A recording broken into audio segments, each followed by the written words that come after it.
A few days ago, Taliban spokesperson Zabihullah Mujahid declared that the war is over. Indeed, the war that started about 20 years ago with the US invasion has ended. Does that mean it's peaceful now?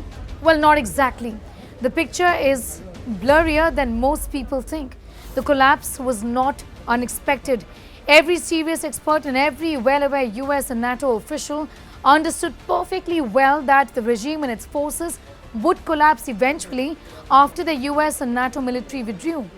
The estimates for the predicted collapse ranged from a few months to 1 or 2 years. What was not expected at all was that this collapse could happen within a matter of just few days.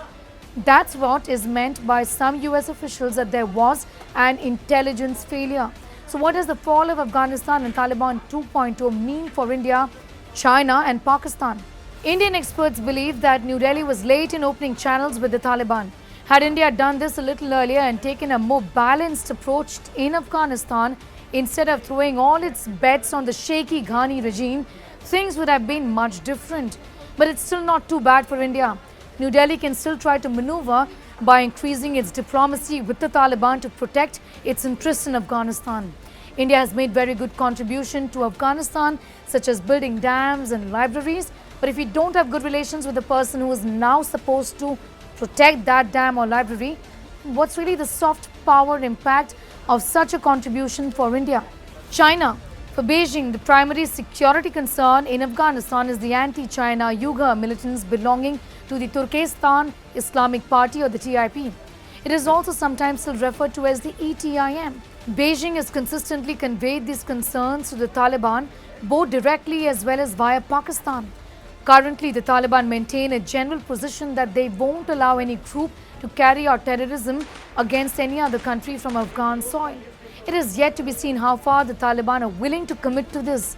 Counter-terrorism experts believe we might see a different attitude from the Taliban towards some of the foreign groups. It is once they become part of the government and tighten their grip on the country. At that time, they would be in a much better position to address these issues.